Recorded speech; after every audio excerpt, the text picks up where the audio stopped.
When the world falls silent, the Ember speaks.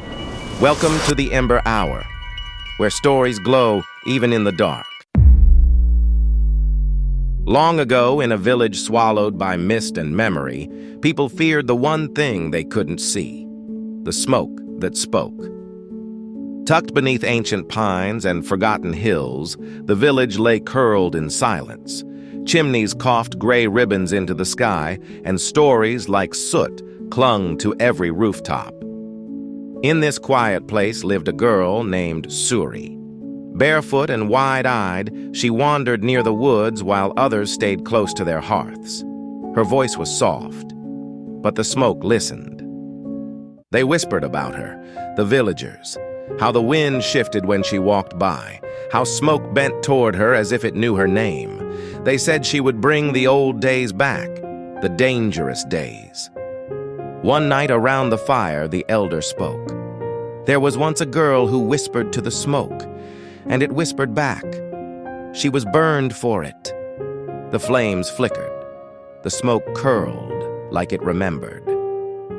That night, Suri sat alone in the dark, fingers tracing the smoke that danced from her candle. It swirled into shapes, a face, a hand, a word, and though no one saw it, the smoke spoke back. She stepped into the sacred clearing, where old stones whispered secrets in runes. Smoke twirled upward in spirals, alive and listening. The forest held its breath. Birds burst from the trees, scattering like torn pages. Overhead, the sky darkened, unnatural and fast. A vortex of smoke twisted into the clouds. At the village gate, she stood alone. Smoke curled from her eyes like tears. The villagers watched, silent, shifting, afraid to speak. In the smoke, a memory stirred. A woman once wronged, flames roaring, villagers screaming. A ritual twisted by fear, a truth buried in ash. From the smoke rose a guardian, half-formed of ash and memory. It towered above her, its eyes glowing with ancient grief. Gasps filled the air. The crowd staggered back, their torches flickering. Some whispered prayers, some turned away, others simply stared. Smoke circled the children behind her, shielding them with warmth. She cried, not out of fear, but out of love. Her gift finally understood. The ancient tree cracked open. Inside, glowing runes pulsed like a heart. Smoke seeped from its hollow trunk, humming with buried memory. Lightning splintered the sky above the trees. The smoke around her thickened, taking on human forms, some weeping, others wailing. The forest was no longer just trees and wind. It was alive with spirits summoned from forgotten ashes. The villagers crept forward, torches in shaking hands. Faces flickered between fear and awe as a ghostly woman appeared in the smoke, a spectral ancestor, draped in sorrow.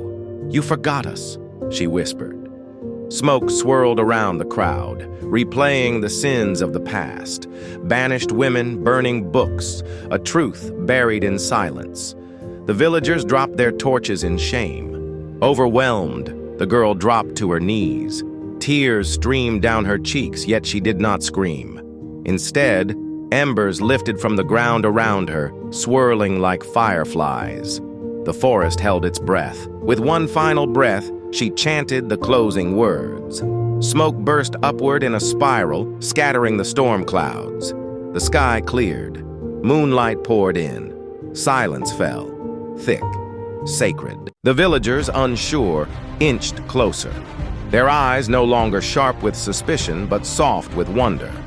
One child reached out to touch the smoke, then smiled. The elder stepped forward, placed a hand on her shoulder. "We forgot," he said, "but you remembered." For the first time, the girl didn't feel like a stranger. Smoke curled gently around her, no longer wild or angry, but warm, as if it too had found peace. The villagers stood together in stillness, humbled. And then, without a word, she turned and began walking. Smoke drifted behind her like a protective veil. Each step rewrote the village's story, not in fear, but in firelight. Dawn broke softly over the village. The storm passed, but something deeper had shifted. People bowed as she passed, not out of fear, but reverence. Smoke no longer whispered warnings. It hummed lullabies. Her old cabin, once dark, now flickered with warmth as she returned to the only home she'd known. She sat by the hearth where her story had begun, the smoke curling around her like an old friend. The book shut itself with a sigh, its duty fulfilled. At the village gate, a new symbol was carved, a swirl of smoke in a circle, a reminder of the past and a promise of peace. Children laughed again. One little girl shaped smoke with her fingers, mimicking tales too ancient to forget. Nightfall draped the valley in deep velvet. The smoke drifted above rooftops, no longer feared but understood. From a hilltop, she watched the village sleep. Behind her, the smoke rose once more, this time in the form of a phoenix. A single ember floated into the night, a final whisper, a quiet promise. Some stories don't end. They transform. The ember fades, but the story lingers. Subscribe, and let the glow guide you back.